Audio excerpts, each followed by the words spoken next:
আমি সুকান্ত, আজ আমি তোমাদের রায়মার্টিন প্রশ্নবিচিত্রা থেকে সপ্তম শ্রেণীর বাংলার 6 নম্বর মডেল সেটটি সলভ করে দেখাবো। ফার্স্ট ইউনিট টেস্ট 6 নম্বর মডেল সেট। তো চলো শুরু করা যাক। দেখো 1 নম্বর, পাগলা গণেশ একটি কল্পবিজ্ঞান। 2 নম্বর দেখো পোর্ট্রেট শব্দটির অর্থ হলো প্রতিকৃতি। 3 নম্বর দেখো রামকিঙ্করের প্রথম শিল্পের স্কুল বাড়ির পাশের কুমোরপাড়া। 4 নম্বর দেখো ছন্দে শুধু কান রাখো কবিতার কবি হলেন অজিত দত্ত।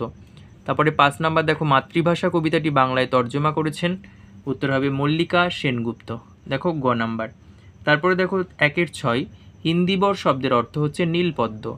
1-7 দেখো হরতাল শব্দটি কোন শ্রেণীর? গুজরাটি। তারপর দেখো 8 নম্বর হাঁসফাঁস শব্দটি হলো খাঁটি দেশি শব্দ। তারপর দেখো 2-1 অত বড় একজন শিল্পীর কাছে শিক্ষালাভ করেছি, আমার সৌভাগ্য। বড় শিল্পী বলতে কাকে বোঝানো হয়েছে? আচার্য নন্দলাল বসু। 2 নম্বর দেখো কি দিয়ে রামকিঙ্কর রঙের প্রয়োজন মেটাতেন? 44 পেজের দেখো 4.1 এটা পড়বে। দেখো গাছের পাতার রস, বাটনা বাটা শিরের হলুদ, মেয়েদের পায়ের আলতা, মুড়ি ভাজা খোলার চাছা ভুষো কালি, এইসব দিয়ে শিল্পী রামকিঙ্কর রঙের প্রয়োজন মেটাতেন। 2-3 কুতুব মিনারের প্রথম তলাতে কি ছিল? প্রথম তলাতে ছিল বাঁশি ও কোণের পরপর নকশা। 2-4 দেখো প্রজাপতিদের ইচ্ছে কি? প্রজাপতিদের ইচ্ছে হচ্ছে কবির আঁকা ছবিতে তার স্থান থাকুক। আচ্ছা, তারপরে 2-5 দ্বন্দ্ব ভুলে মন না দিলে, দ্বন্দ্ব শব্দটির অর্থ কি? সংঘাত বা বিবাদ। সংঘাত দন্তস্ব অনেশ্বর ঘয়াকাত, সংঘাত বা বিবাদ। তারপরে দেখো পাখি সব করে রব, উদ্ধৃতাংশটি কার লেখা? মদন মোহন তর্কালঙ্কার। কোন কবিতার অংশ? প্রভাত বর্ণন কবিতার অংশ। পয়রা ফেলা ভয়াকার ত, ব মূর্ধন্য রেপ দন্তন্য। তারপর দেখো 3-1 পাগলা গণেশ গল্পে 3589 সালের মধ্যে পৃথিবীতে কোন কোন নতুন বৈজ্ঞানিক আবিষ্কারের কথা বলা হয়েছে? 17 পেজের 2 নাম্বার 2-1 দেখো এখান থেকে পড়বে, সালটা 3589। তারপরে এই পাশে এখান থেকে শুরু হবে, এই পর্যন্ত বলবে। তারপর দেখো 3-2 আত্মকথা কার লেখা? আত্মকথা দেখো রামকিঙ্কর বেইজ লিখেছেন। রামকিঙ্কর বেইজ তিনি কি জন্য বিখ্যাত? তিনি অয়েল পেন্টিংয়ের জন্য বিখ্যাত। তারপরে দেখো 3-3 মধুহীন করোনাগো তব মনো কোকোনধে, কে কার কাছে এই আকুতি করেছেন?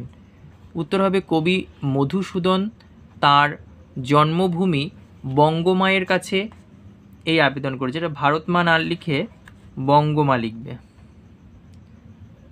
বঙ্গমায়ের কাছে আবেদন করেছেন, যেহেতু আমাদের পাঠ্য কবিতাটির নাম বঙ্গভূমির প্রতি।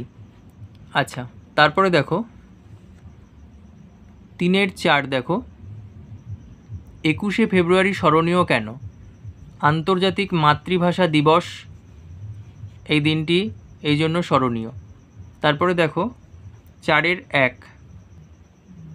মাকু কী ধরনের রচনা? মাকু অ্যাডভেঞ্চার কিশোর উপন্যাস জাতীয় রচনা। 4-2 দেখো একবার চাবি দিলে মাকু কতদিন সচল থাকে? 1 বছর। তারপরে দেখো 4-3 সোনা ও টিয়ার বয়স কত? সোনার বয়স 6 বছর, টিয়ার বয়স 5 বছর। 4-4 দেখো মাকু কি দিয়ে তৈরি? মাকু ঘড়ির কল দিয়ে তৈরি। কি দিয়ে তৈরি? ঘড়ির কল দিয়ে। তারপরে দেখো 5-1 সুনামি শব্দটি কোন ভাষা থেকে বাংলা ভাষায় শব্দভাণ্ডারে এসেছে? এটি জাপানি ভাষা থেকে এসেছে। 5-2 অর্ধতৎসম শব্দ কাকে বলে? 259 পেজে আছে 23 নাম্বার দেখো অর্ধতৎসম, এখান থেকে পড়বে। যে সমস্ত সংস্কৃত শব্দ বাংলা ভাষায় অবিকৃতভাবে গৃহীত হবার পরেও উচ্চারণের সুবিধা বা বিকৃতিতে রূপ বদলায়, সেই শব্দগুলিকে বলা হয় অর্ধতৎসম বা ভগ্ন তৎসম শব্দ। যেমন কুৎসিত দেখো কুৎসিত, তারপরে শ্রী ছিরি। 5-3 দেখো দেশি শব্দে দুটি উদাহরণ দাও। দেখো ঝাঁটা, ধামা। তারপর দেখো ধ্বনি পরিবর্তন করো মাছ, এটা হবে মৎস্য, তারপরে হবে মৎস্য, তারপরে মাছ।